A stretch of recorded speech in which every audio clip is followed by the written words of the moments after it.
নমস্কার দর্শকবৃন্দ, আপনারা দেখছেন চর্চায় সনাতন। নবান্ন মন্ত্র সম্পর্কে জানার জন্য অনেকেই আগ্রহ প্রকাশ করেছেন। আপনাদের সবাইকে ধন্যবাদ জানাচ্ছি। নবান্ন মন্ত্রের উচ্চারণ বিধি, মন্ত্রের তাৎপর্য, মন্ত্র জপ করার বিভিন্ন বিধি নিয়ম এবং সংযম সম্পর্কিত যে তথ্যগুলো আপনারা জানতে চেয়েছেন সেই সম্পর্কে আলোচনা করেছেন মানিক শুক্লাজি।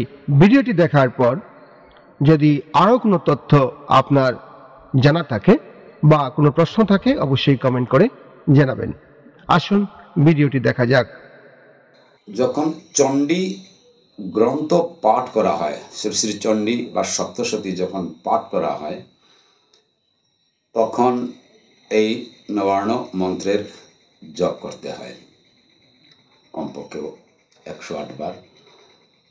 মন্ত্র জপের আগে আসন শুদ্ধি, গোচর শুদ্ধি, ভূত শুদ্ধি, অঙ্গন্যাস, করন্যাস, ঋষি ন্যাস ইত্যাদি যে বিধিবিধান আছে, সেই বিধিবিধান অনুসারে শ্রী শ্রী চণ্ডী গ্রন্থের পূজা সমাপ্ত করে তারপরে নবান্ন মন্ত্র জপ করা হয়।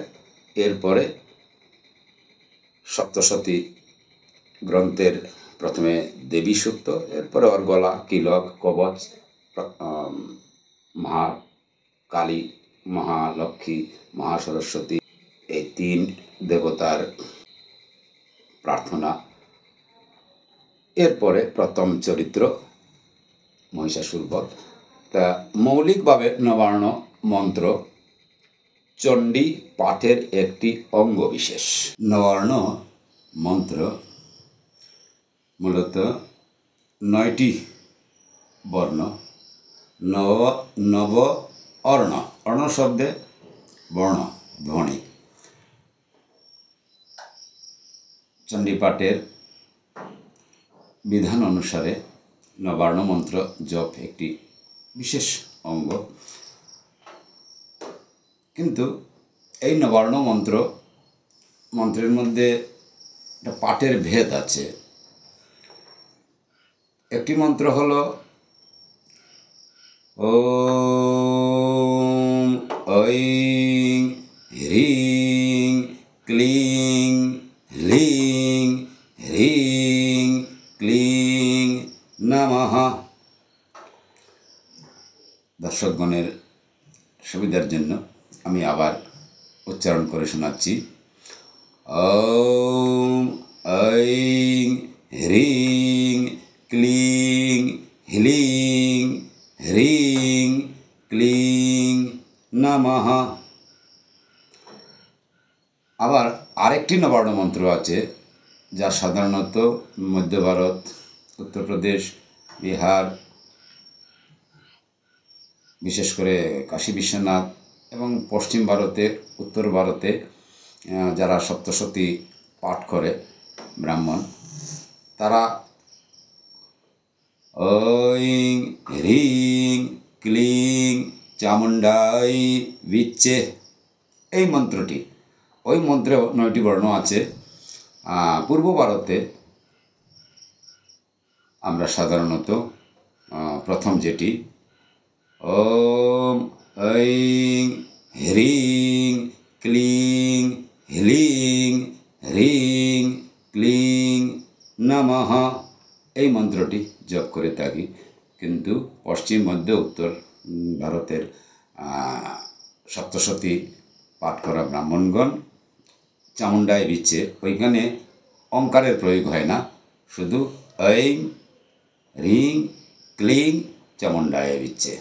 প্রশ্ন হলো, এই মন্ত্র জপের যে বীজ মন্ত্রসমূহ আছে তার উচ্চারণ কিভাবে হবে? এটা একটা বিশেষ গুরুত্বপূর্ণ প্রশ্ন। দ্বিতীয় প্রশ্ন, নবরাত্রি ব্রতকথা ছাড়া কি নবান্ন মন্ত্র জপ করা যায়? এবং এই মন্ত্র জপের আগে কি নিরামিষ ভোজন করতে হয় ইত্যাদি। আমরা দেখব যে প্রত্যেকটি বীজের উচ্চারণ বিধিটা কীরকম হবে এবং এই বীজের তাৎপর্য কী। বীজ বলতেই যা বুঝি আমরা কোনো বৃক্ষের সবচেয়ে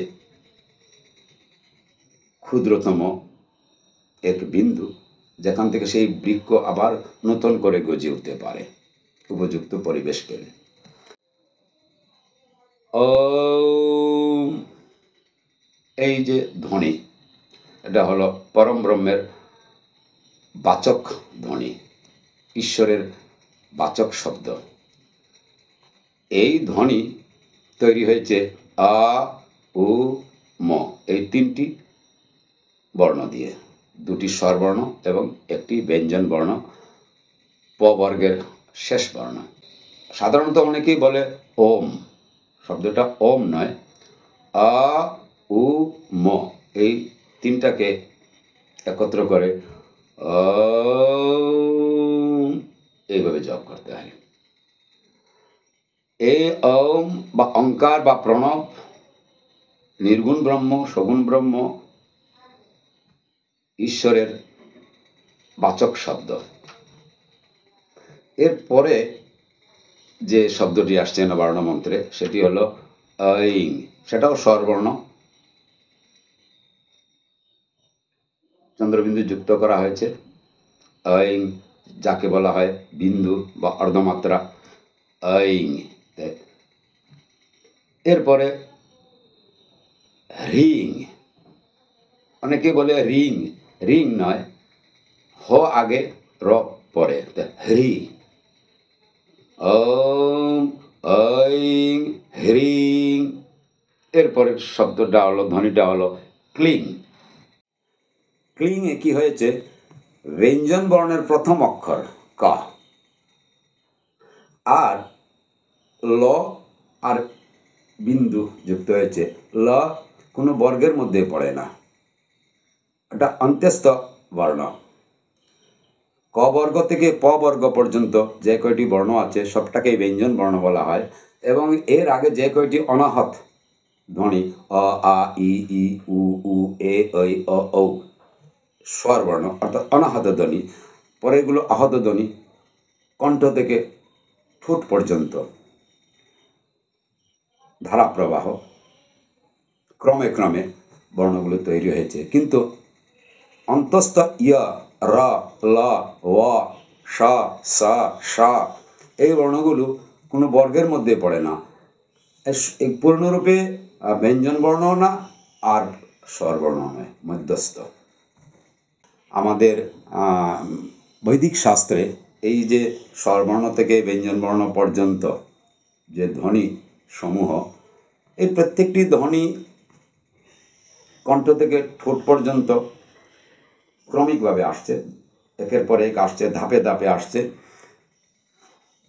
আ থেকে ম পর্যন্ত, ম বললেই ঠোঁট বন্ধ হয়ে যাবে। ঋষিগণ এই সমস্ত ধ্বনিকে উচ্চারণ করে, শুদ্ধভাবে উচ্চারণ করে, মন, বুদ্ধি, চিত্ত এতে সমাহিত করলে তাদের অনুভূতিতে সেই ধ্বনির প্রকৃত অর্থ ফুটে ওঠে। বৈদিক ঋষি যারা ব্রহ্মার পুত্র ছিলেন, সপ্তঋষি, তারা প্রত্যক্ষভাবে ব্রহ্মার নিকট থেকে উপলব্ধি করেছেন। এর পরবর্তীকালে ঋষিগণ গুরুর নিকট থেকে শুনে সাধনের দ্বারা সেই ধ্বনির মহত্বকে উপলব্ধি করেছেন। আমাদের মতো সাধারণ মানুষ এর ব্যাখ্যা না হয় অনেক কিছু করতে পারি, আমার চেয়ে আরও বড় বড় সংস্কৃত শাস্ত্রের পণ্ডিত আছেন, তারাও অনেক সুন্দর করে বলতেও পারবেন, কিন্তু অনুভবগম্য বস্তু বা বিষয় শব্দ দিয়ে, ভাষা দিয়ে প্রকাশ করে কখনো কাহাকে কিছু বোঝানো সম্ভব হয় না। এটা হলো সাধনলব্ধ ব্যাপার। যারা শক্তি সাধনা করেন, যারা শাক্ত, তারা এই নবার্ণ মন্ত্রের জপ করেন। ঈশ্বরের যে আহ্লাদিনী শক্তি বা শ্রীশ্রীক্ষা যাকে বলে বেদান্তে, তদেক্ষতম বহুসায়াম, তিনি ঈক্ষণ করলেন, বহুসায়াম প্রজায়তি, নিজেকে বহুরূপে বিস্ফারিত করার। এই যে ঈক্ষণ শক্তি, এই ইক্ষণ শক্তি ত্রিবিধ। কি? অ্যাকশন, থট, ডিজায়ার, ইচ্ছা, ক্রিয়া, লয়, সৎ, চিত, আনন্দ। ঐং সৎ অর্থাৎ অ্যাবসলিউট, ঈশ্বর ছাড়া কিছুই নেই, ব্রহ্ম ছাড়া কিছু নেই, তার প্রতিধ্বনি। হ্রিং এনার্জি বা পাওয়ার, শক্তি স্থির, সৃষ্টি হবে না। শক্তি যখন প্রবাহিত হবে, গতিশীল হবে, তখন সৃষ্টি শুরু হয়। হ্রিং উচ্চারণ করার সময় হ বেগে আনতে হয়। হতে শ্বাসবায়ু বেশি দিতে হয়। রতে র হ্রস্ব থাকে, হ দীর্ঘ থাকে। তা হ্রিং, হ্রিং যে ধ্বনি, এই ধ্বনি হল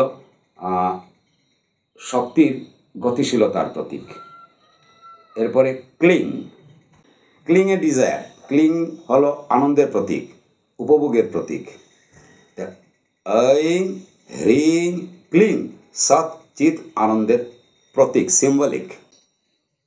চৈতন্য মহাপ্রভু খুব সুন্দর একটা কথা বলছেন, অচিন্তনীয় ভেদাভেদ তত্ত্ব। চিন্তার দ্বারা, বুদ্ধির দ্বারা এই পরম ব্রহ্ম এবং জগতের মধ্যে ভেদ আছে কি না নেই এটা বোঝা দুষ্কর। এই শব্দসমূহের প্রকৃত অর্থ যে ব্যক্তি সাধন করবে সে শুধু উপলব্ধি করবে, অনুভব করবে তার পূর্ণ চেতনা দিয়ে। আমি ব্যাখ্যা করে এ কিছু কাউকে বোঝাতে পারবো না।